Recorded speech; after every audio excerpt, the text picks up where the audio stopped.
All right, welcome to Sneakyville Stories. Hey. Hey, today we have a real general in here. Somebody who I got a lot of respect for. Somebody who is, I would say, the best host in the city if you want to have an event or something like that. You know what I'm saying? She know how to control the crowd. Thank you. Somebody born and raised in the city. Thank you.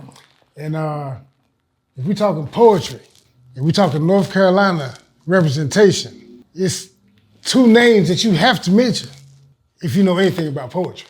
Right. You know what I'm saying? One would be R.I.P. to Miss Maya Angelou. Yes. He's bless up, Miss Angelou, Dr. Angelou. And I would say if you don't know this name, you don't know too much about poetry.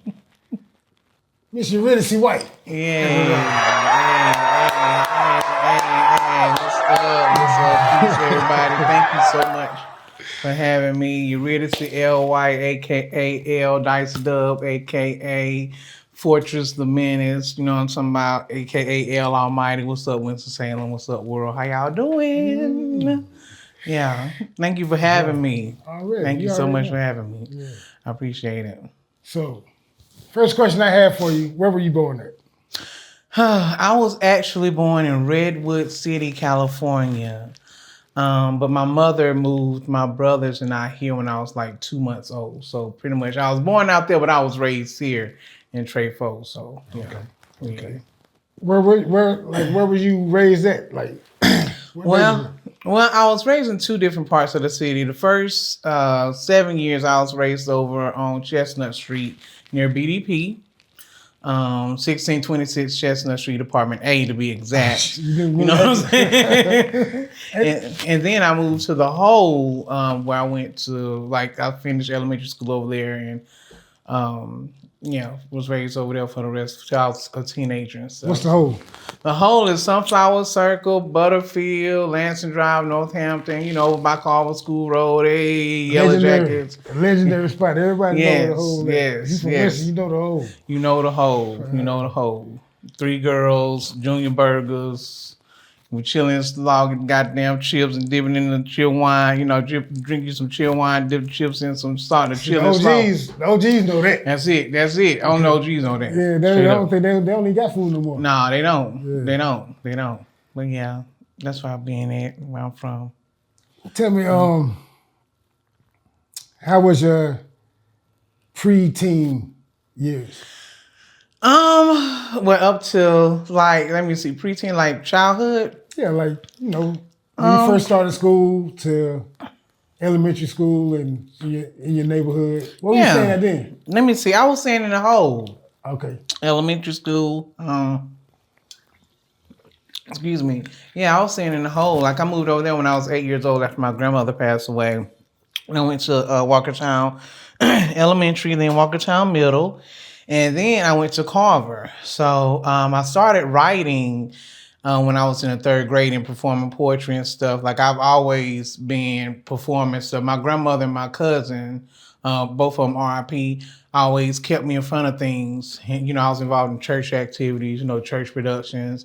And then my brother, Lloyd, I actually started rhyming and rapping he's one of my influences because we used to rap and everything and he used to help me write. And so when I was in elementary school, I started writing poetry and everything. I was in the Crescendo All Honors Chorus. I was the only person from Walkertown Elementary School to get into that chorus representing Forsyth County, representing that school.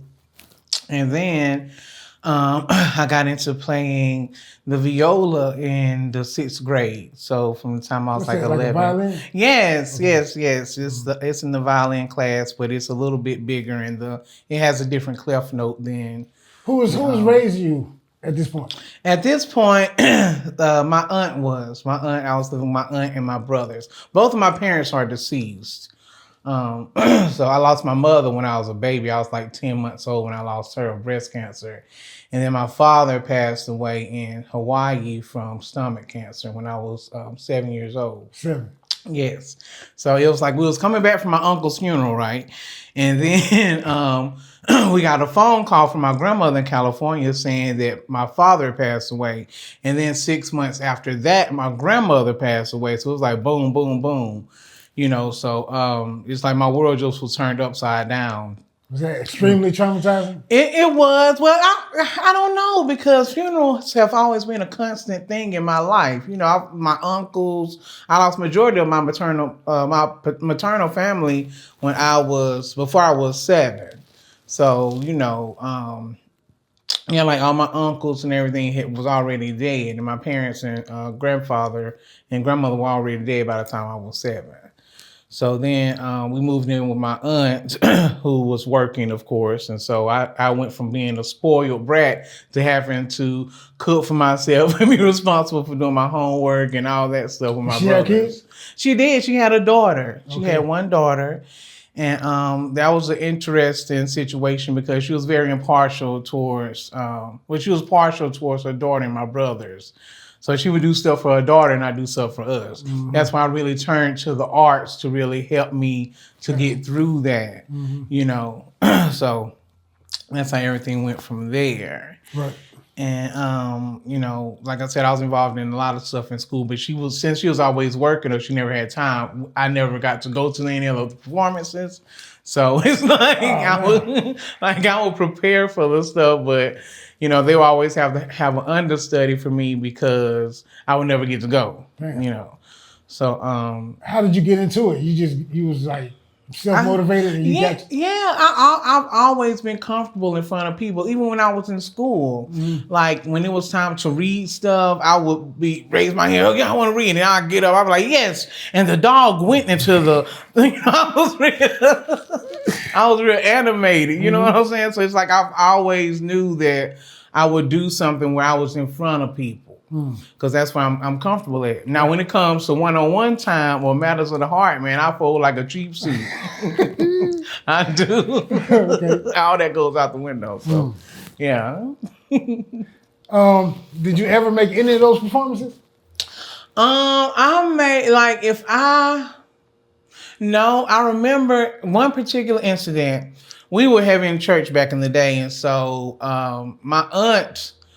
Her daughter was in college or something, and I had like a performance with the Crescendo all county choir, and I know I had to be there at 12:30, but my aunt wouldn't take me, so I missed that entire performance at the R.J. Reynolds Auditorium. I missed that performance, and I ended up lying to my classmates and saying that I made it when I actually did. So that was, that stayed with me. So what school were you going to? Then I was going to Walkertown Elementary. Yeah. Yeah. So, you had, as far as like friends and stuff, you had a lot of friends?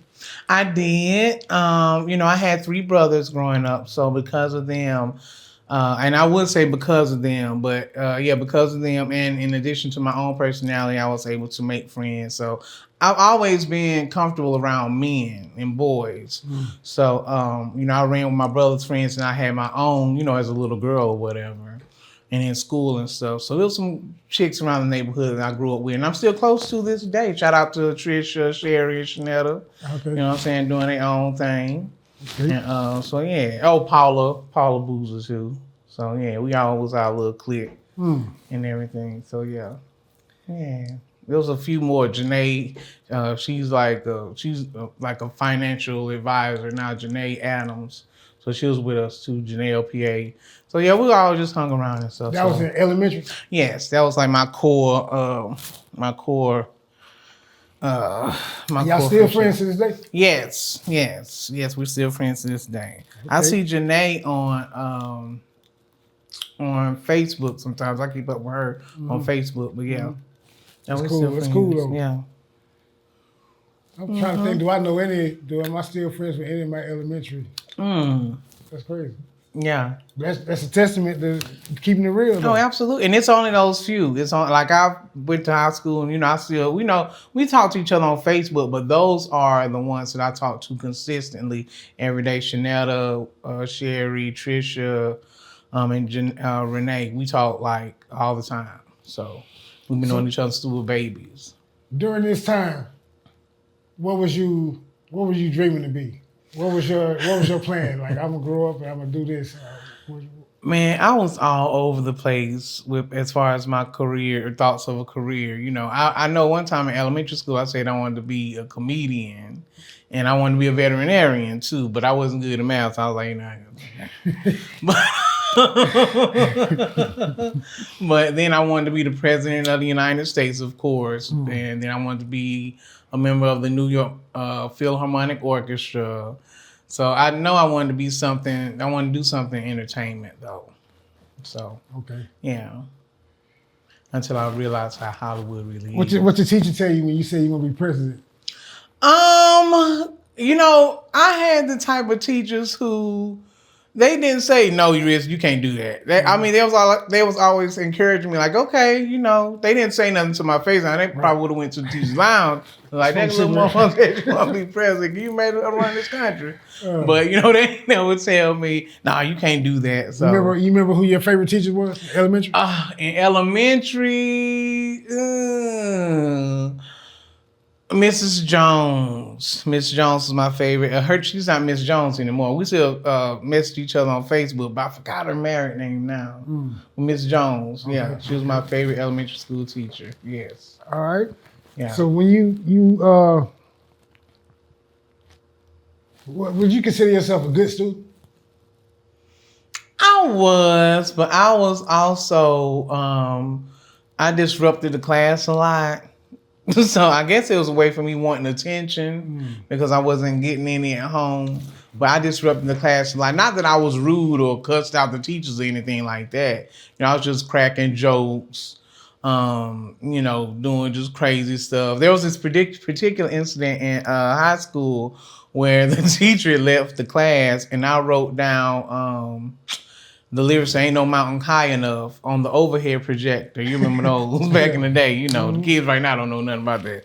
But I wrote down the lyrics "Ain't No Mountain High Enough," and then I included other lyrics because at the time "In Living Color" was popular on TV. And so I wrote the lyrics down. And I had the whole class singing the song, and I would point to the lyrics, and they would sing the song. Like I always make up songs. A natural director. A natural director now. Natural. All natural, so yeah. Good grades. Yeah, that was decent. I didn't really have anybody to encourage me about schoolwork. You know what I'm saying? Like, because by the time it was time for me to get to high school, all my older siblings had left the house. So it was like I was there by myself, and my aunt didn't care. So I was really left to my own devices. But I got all of my graduating credits for high school as far as math and science in 1 year.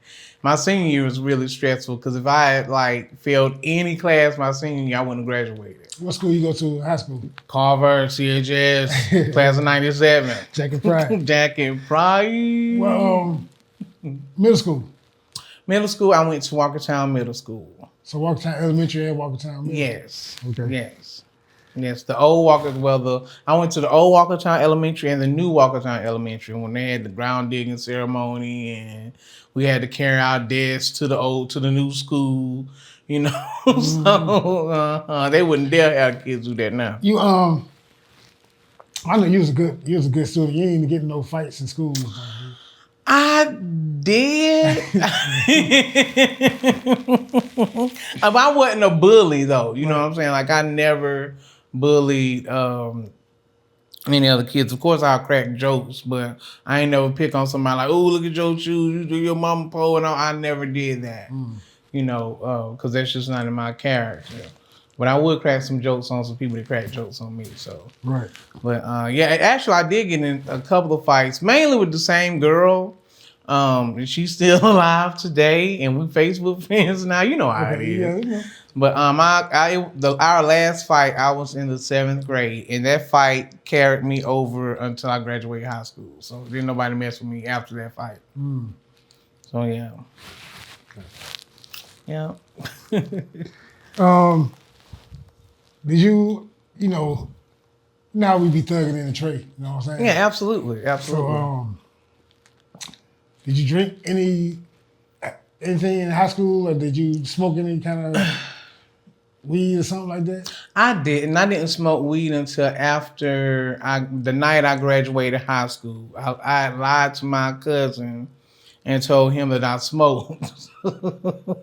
So right soon as I got my diploma and walked across the stage, he was waiting for me. And he took me to his house. Him and his wife was there, and I smoked my very first blunt. Damn. At Carver, smoking is like culture. Right. But I wasn't into that. I was really involved in the arts, playing my viola. I was going out for the football team at one point. What?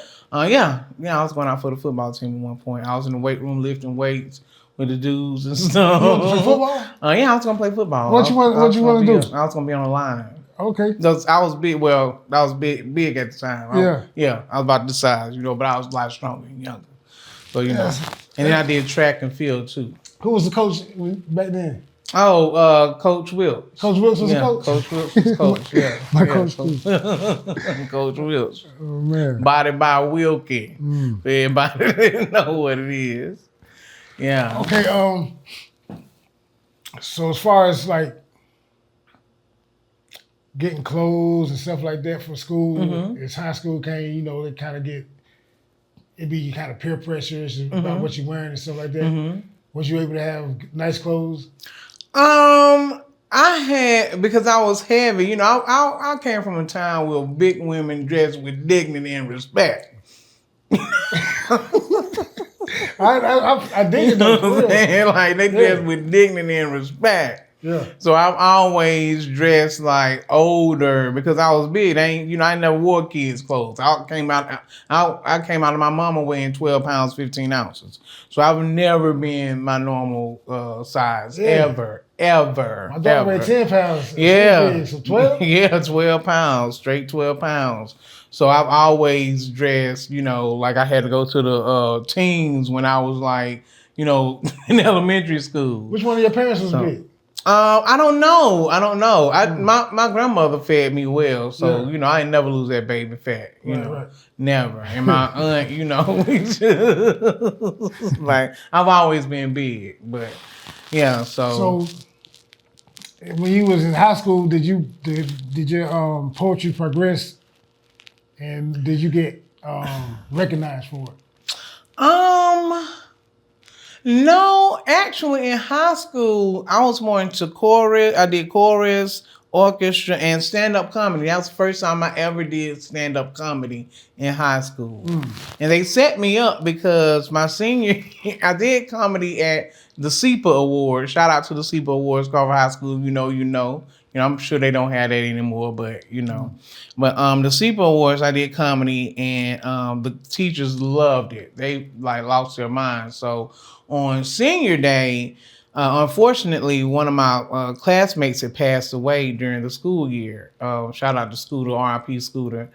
And so we did like this. Scooter. Greg, I forgot his last name. Dang.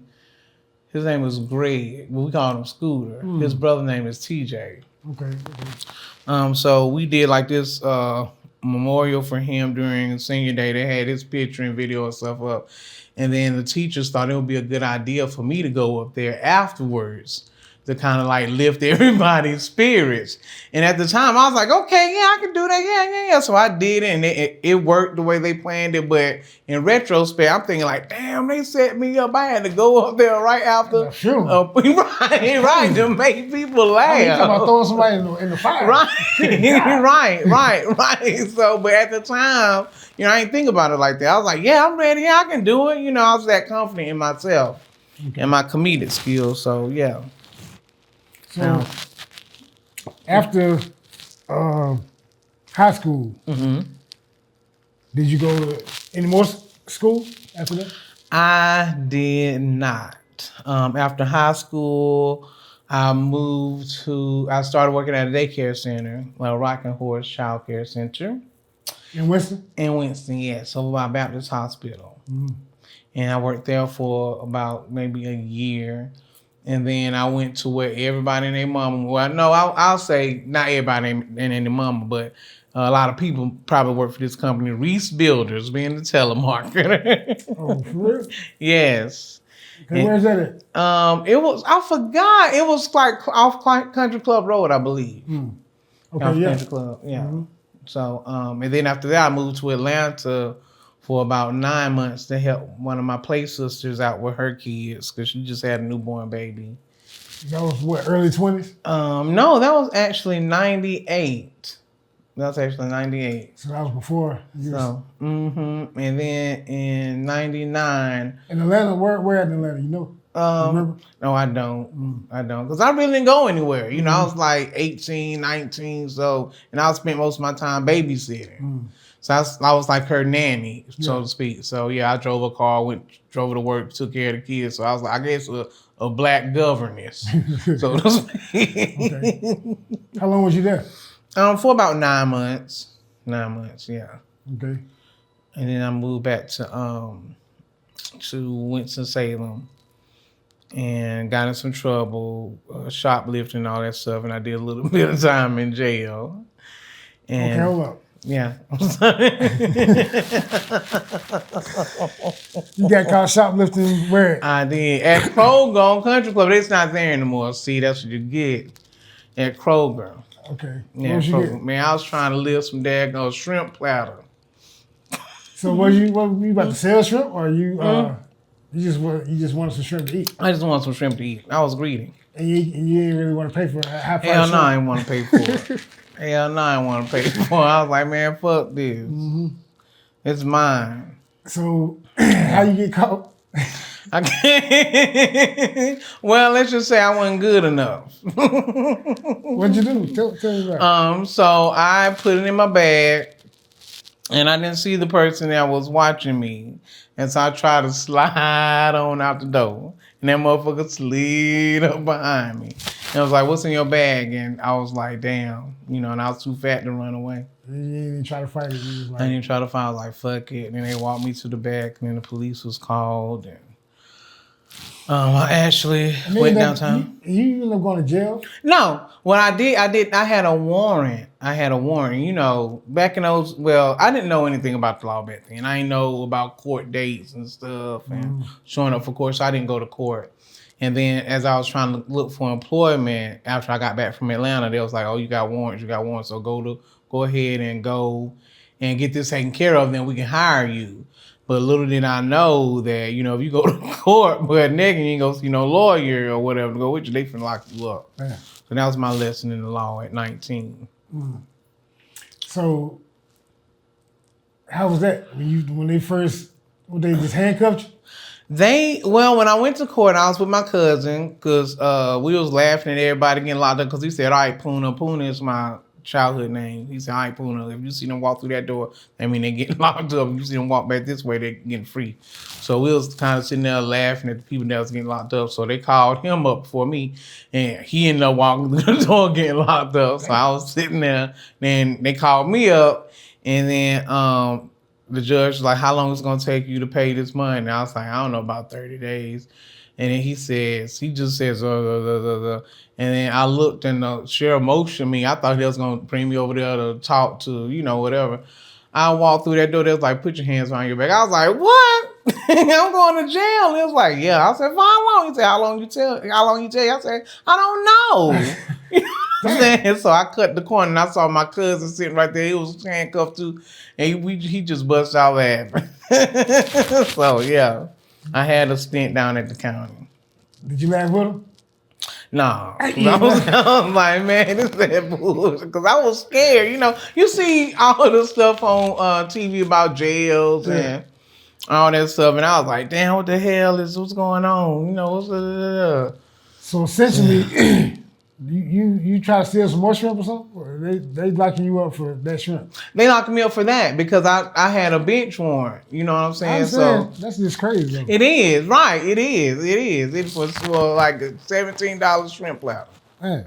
Because I ain't show up for court. So go to court, people. Go to court. Take your lawyer with you and go to court. But I imagine it's the same way now. But I know back then in Winston, they was trying to just lock you up for anything. Oh yeah, absolutely. You know Absolutely. I had old hoe ass Alexander. I think he gone now, but yeah, I had this old hoe ass. Yeah. So yeah. Yeah. Yeah. And then after I did that, that's when I got into my first adult relationship with a bad dude, a bad boy, so to speak. And During that yes. time? After that time, yeah. And I started getting into poetry too. So how long was you down there? I was down there for 30 days, a whole month. Man, what can you for 30 days? Yeah, 30 days. 30 days. Stuff, man. 30 days. Okay. Yeah. So how's the food? Delicious? Man, you better.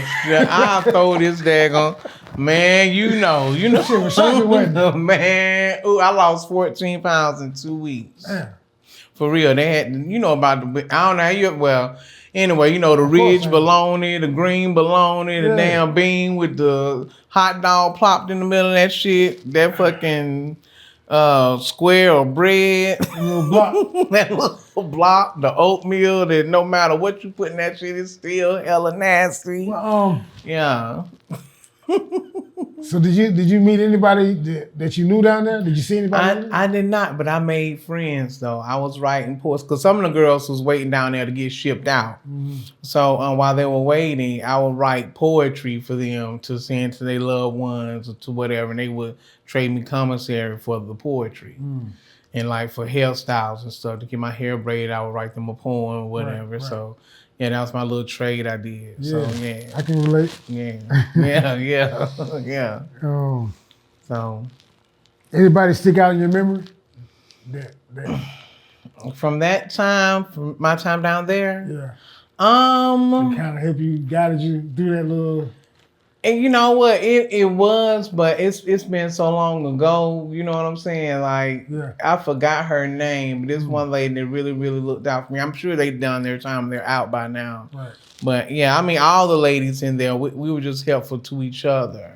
I remember a little bit. I don't know. Her real name is Phaedra. She stays around here in the Trey. Whatever. I was down there with her. And she came in detoxing, but me and her became really close. And when I got out and she got out, every time we would see each other, we would speak and hug or whatever. So I hope she's still alive. I hope she's well and stuff. But she was funny. She could have been a star herself. So yeah, I remember a little bit. Yeah, a little bit. It's crazy as hell. So I met her down there. So yeah. Okay. So. Once you got out, where did you go? Once I got out, I went to my aunt's house, back in the hole to stay. And then after that, I met my boyfriend, my first adult boyfriend, who was 30 years old at the time. And I was 18, getting ready to turn 19. Or 19, getting ready to 20. Yeah, 19, getting ready to turn 20. I met him, and I actually moved in with him. And that was the time when I was a ride or die. And his criminal record was 26 pages long. And, me in that mindset, I thought that was sexy. But I was like, oh, yeah, and I got somebody that'll knock him on, but I ain't know, I was a kid, I ain't know no better. Yeah. I ain't know no better. So me and him moved in together. He was trying to hustle and couldn't. You know what I'm saying? So we would walk from downtown to Patterson every day, and that's how I lost 70 pounds with him. And then I experienced my first bout of homelessness with him. He taught me a lot. He's out now. He went to prison for 30 years or something like that, but he's out now. He tried to reconnect with me. I was like, hell no, I ain't even that person no more. Nah. I ain't even that person no more, dude. So 30 years? Yes, he did a long time in prison. A long time. Yeah, so he's really institutionalized. That's why I can't even fuck with you right now. But back then, how long was y'all together? We was together for like a year. I really didn't have really long relationships back then because I really was all over the place. Mm-hmm. I didn't know myself. I didn't know what I wanted, so I was just all over the place back then. So I didn't have really long relationships. And yeah, he was abusive too. So yeah. Beautiful. Mm-hmm. Did you? He lucky then. Yeah. It seemed like. Yeah. I don't know. I don't see you as somebody who's gonna get abused. Oh no, no. Well, we might tussle a little bit. I might tussle with you, but I'm not gonna like it's something. I found this out when I was in California with my ex in California. It's something in me that snaps to where I don't care, and I will kill myself along with you. You know what I'm saying? Mm-hmm. That's how it is. Like if you push me to that point, Right. and where I'm fighting for my life, or where you hit me, you get me that enraged. I don't care. Like I just like, the insanity just takes over, and I don't care. I believe. So, yeah. So your 20s, after your 20s, you just kicking it. You ain't really focused on nothing like. See, that's what I'm saying. My life has been like a roller coaster because, like, I remember clubbing. I was in the gay scene, LGBTQ scene, because a lot of my friends were gay at the time. My best friend is gay, and so I was with him. We would go to the club, and we wasn't drinking or smoking or anything. We would just dance. You know what I'm saying? Dance for hours and hours and hours and hours and hours. And In Winston? And we would go to we went to the Odyssey a couple of times, and we would mainly go to Greensboro to this place called Babylon. And we'll just dance like all night. And I'll be in heels, honey. That 20 years old, 21. And then after that, I went to when I was 22, I enrolled in the University of North Carolina School of the Arts, where I studied filmmaking. Shout out to Fighting Pickles, go UNCSA. Yeah, that's our mascot. What made you do that? I've always wanted to go to the School of the Arts, and I know that I received a full scholarship when I was in high school, but I didn't want to go. They were willing to overlook. They just wanted me that bad. They was willing to like overlook a lot of stuff, just as far as my grades is concerned, to get me in there. But I didn't want to go because that's Winston-Salem. I don't want to get out of Winston. So yeah, but I just felt it was my time to go, and I had a blast. I had a great time. School of the Arts. I can't speak for any other art school, but art schools are great. They are great. They're great. Yeah, they're great. It felt good to be around other artists. I met some people that was from all over the world: Poland, Sweden, South America, from all over the globe, just to come there and study art. When that was a beautiful thing. That's crucial right there. Yeah. Yeah. I encourage more people to try to think about going to School of Art. Yes. Yes. It's really a prestigious school. I actually want to go back there for directing. I'm looking to do that in the near future. They only accept 2 students for their directing program.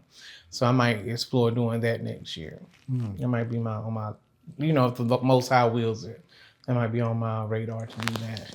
So when we met, was you going to School of Arts then? I was not. I had just finished. When I met you, I had come back from California. I went to Florida and then California. I did some janky shit and had to jump on a bus and go to Florida real fast right after School of the Arts. And then I spent like 6 weeks in California. I met my grandmother for the first time, some cousins for the first time, but I really didn't do anything out there because I was still young, trying to get myself together. I moved back here and produced my first stage production, Eurydice White Presents the Showcase. And I was trying to do it down there at UC, but for some reason I couldn't do it. And then that was when I was 24. And then when 25 was when I met you at UC. Okay, so how did you meet the people at UC? Well, I know, doggone, how did I mean? I think I was just, no, Eric. You remember Eric? Who shot the video? Yeah, who shot the video, yeah. Eric had told me there is some folks downtown that has a space and they want to hold an an open mic poetry spot. And so he told them about me or whatever, and that's how I met them. I started hosting my very first gig down there at UC. So that's how I met you. Shout out to him. Shout out to Eric. I love you. And yeah. Y'all he shot the video and you directed. Yes, I was the first assistant director. Yeah. That shit went down right downtown Winston. You know what I'm saying? Yeah, it did. So yeah. Yeah, that was crucial. Yeah, and you recorded my very first CD, Straight Up. That was my very first CD, Straight Up. Was that music? No, it was all poetry, straight acapella. Straight acapella, right upstairs. Yep. Did we put music with it? It was just me spitting because at the time I didn't have any songs or whatever. You know what I'm saying? Like I didn't have any music, and I knew that my cadence was off to where I didn't feel like I could spit my poetry over music. Right. So you just sat there, you press record, you adjusted the levels, and then I believe you put like echoes in it. Okay. And so yeah, it was dope. They bought it. You know what I'm saying? I sold it, they bought it. So you know what I'm saying? So yeah. That was a good time. Great time. Downtown. Great time. That was that right there. I would say that meeting changed my life because I met so many real people that I still talk to this day. You know what I mean? Mm-hmm. I still talk to some of the brothers to this day. Was able to build some very meaningful and great relationships because of that meeting. So I'm very, very happy with that. Very proud of that. No doubt. So yeah. Well, we all know that ended up ending. Yes. What was your thought pattern? What was next on the agenda for you? Let me see. On the agenda after UC, I moved to Reno. I moved to Reno. Yes, I moved to Reno. What's that like? It's in Nevada, Reno, Nevada. Okay. Yes, Reno, Nevada, not by Lake Tahoe. Mm-hmm. Yeah, it's like, I guess 600 miles away from Vegas. They call it Little Vegas because they got casinos and stuff. It's at the base of it's down in the valley of the Sierra Nevada mountain range. Okay. So I moved out there and stayed there for about 18 months, working at a call center and living there on my own and everything. Shout out to Reno, Brianna, Andy, Miss Johnson, Michelle, and everybody else whose lives I touched out there, My cousin was living out there, so that's how I ended up going. Mm-hmm. And then I met up with my brother, Damien, out there. I hadn't seen him since I was in high school. So when did he go out there? He went to California. He left and went to California after he graduated high school here. Okay. So he just stayed out that way. So yeah. So you hadn't seen him since high school. So I know you was happy to see him. I was very happy to see him. He was in Reno? He was in Reno. He had married a retiree from the Bunny Ranch. I think it's called the Bunny Ranch, yeah. Yeah. Yes, he had married some lady that retired from the Bunny Ranch. I mean, he was having a good time. Dang. Yeah, I love and miss my brother, man. I love him so much and miss him. 6 months, and then what you do after that? So after I moved to Reno, I was going back and forth to California. I went to my grandmother's funeral in California. And then after about 18 months, I moved back here. And by that time, it was 2008. I came back with some beats because my cousin giving me hella beats. We hung out real tough in California. He gave me some beats. And I came back here and that's when I recorded Love, Life, and Liberty. And my album Love, Life, and Liberty, and I was homeless. and I recorded that. So yeah, shout out to Life that let me stay on her couch with my homegirl Sherry. Let me stay with him, crash with him. So yeah, then I went back to the homeless shelter where I met my hairdresser now that braids my hair. So I met her in the homeless shelter. She was pregnant, so and yeah, and that was like 2000. That was when you came back from California. Yes. Were you doing poetry in California? I was not, because I was in Reno mainly, but I would go to California just to hang out. You know, when I know for my grandmother's funeral, I went out there and I stayed for like 2 weeks, and then I came back here after that, and I recorded my album Love, Life, and Liberty, and yeah. So was that music that you've been writing the whole time, or No, I wrote it here. I was homeless and I wrote Love, Life, and Liberty. I actually wrote the song Love, Life, and Liberty before I went to the studio to record it. And then I wrote one of them I recorded with you, Dirty M. I recorded with you when you was down at the Hewitt Business Center. Okay. Yeah. And so yeah. So yeah. How many songs do you have on there? I have 4 songs on there and 3 poems. Yes, 3 poems, 4 songs. So yeah. Where is it at? Did you ever put it up? I did. I actually sold like 5,000 copies independently. Because after I recorded it, I started getting back into performing slam poetry. I started back doing slam poetry in 2009. Right. So yeah. I started slamming in 2000 after a brief stint in Atlanta. I came back and started slamming and stuff while I was with my crazy boyfriend. And traveled a little bit all over the country and stuff. And What's the definition of slam poetry? okay, so slam poetry is performance poetry. It's where it's not like spoken word to where, spoken word you're like reading and you have the smooth jazz behind. Slam poetry is like performing poetry. And the slam competitions is like the Olympics of slam poetry, where we would go from city to city and compete against other cities who had teams. And, we was pretty good. Winston-Salem had a great slam team. We had a great poetry slam team. Is it still going on now? It's not, but I might try to resurrect it. I might try to. I actually retired from slam in 2016. So I went to Greenville. When I first started on the slam team, I was the 5th wheel, which is the alternate. And you wasn't allowed to perform in the competitions unless they called you up. But I went from being the 5th wheel to being a slam team member to being the slam master, which is like the coach of the team. So in 2016, I went to Greenville. I was a slam master, and I won the Slam Master Slam. And I was like, man, this is my zenith. I'm gonna go ahead and bow out. You the master. You know what I'm saying? So right. It might be up to you. It might be up to you.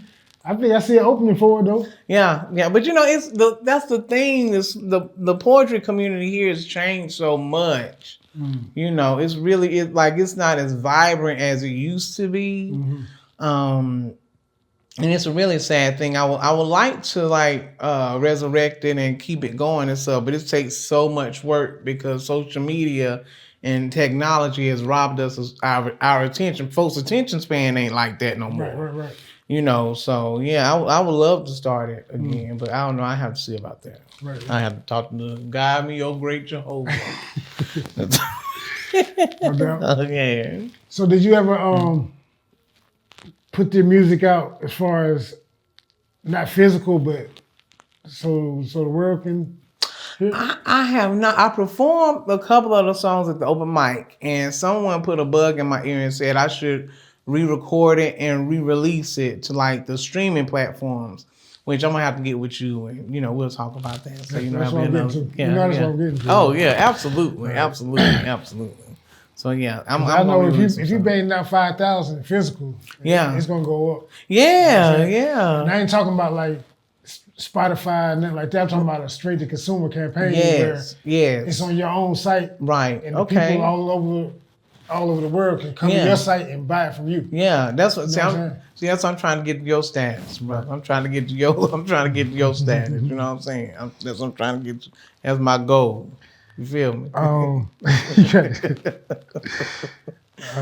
up. So we're gonna get that together. Yeah. Tell me about the event that you throw now.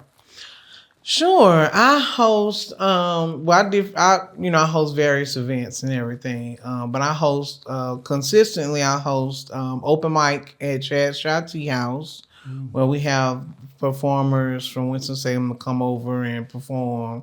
I was hosting at Simply Sonia's open mic there. We built that up, but we had to stop doing it because, Winston-Salem is just so finicky about stuff like that, especially if you charging to get in. Right. Folks will pay money to go see they'll pay hundreds to go see Beyonce or go see whoever. Charleston fucking White. Right. Man, look, don't get me started on that motherfucking shit right there, man. Hey, don't get me here. started. Hey, look, when I looked at that video and I saw all the hats turned backwards, I was like, yeah, that's some nigga shit. That's some ignorant ass shit right there. But if you put out that energy, that's what you're gonna get. Yeah. And it's funny because actually that dude came and performed at the open mic.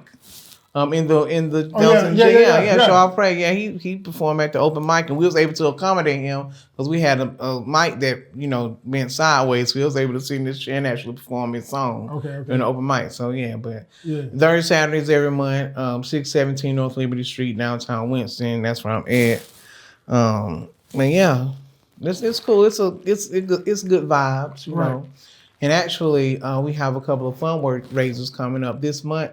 We'll be fundraising for an organization that fights ICE for deportation of ICE deports illegal immigrants and stuff. So it's a lot of Haitians and Jamaicans and Latinos is getting harassed and stuff. People of color. So we're I got a song for you. Oh, huh? I got a song for you. Oh yeah. Mm-hmm. Okay. Right here. Yeah. Yeah. Okay. I got a song for you.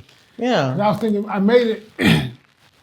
But like you said, I know how people be. Yeah. Like, why you making something like that? Yeah. What's that got to do with you and all this? Right, you know what I'm saying? right. But anytime, any injustice, I feel like it got something to do with me. Absolutely. And I always know they're going to circle back to us anyway. Right? Absolutely. If they get away with it with them, they're coming back for us. Yeah. Yeah, right. So, that's what we do in March, third Saturday in March.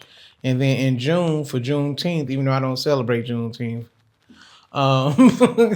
we're doing something. We're going to be raising money for Herb's back to school block party and back to school event. So stay tuned for details on that. Yeah. So, we just at Chad's, we trying to build communities, but there's only one community supporting, if that makes sense. Right. So I want to really bridge that gap and make people aware that there's a spot like that in Winston, because tea is really good for you. It's healthy. Mm-hmm. There's different types for different things like high blood pressure, cholesterol. No, I'm not a doctor. I'm not giving medical advice, but I didn't have health insurance for the first 35 years of my life. So I had to figure out alternatives to help me with asthma and stuff like that. I got a fun fact for you. Oh yeah, go ahead. Hit me with it. Tea. One thing about tea that gives the Asians longer lifespan is because they drink warm tea with every meal. Yes. But we usually drink cold, icy stuff. Yes. Which freezes the whatever kind of grease it is. Right. To make it solid again inside our veins. Right. Absolutely. The tea flushes through. That's right. That's right. Absolutely. Because our bodies is 98.6 degrees. You know what I'm saying? So you putting cold stuff on top of hot food, that's gonna coagulate in your stomach and just not able to digest it as well. But hot tea. Go get y'all some tea. Right, go get some tea. And get some good poetry, get some good words in your in your life. And I blend the tea. So I'm sorry. I blend the tea. So I know what's in it. I know it's all. I gotta come get me. I'm playing though. I need to really come get me. Please do. Please do. Hopefully, who knows, in the future I might open up my own tea shop called What's the Tea. Yeah. So that's absolutely true and exact about the tea, the iced tea and stuff. Yeah. Okay, so our next event,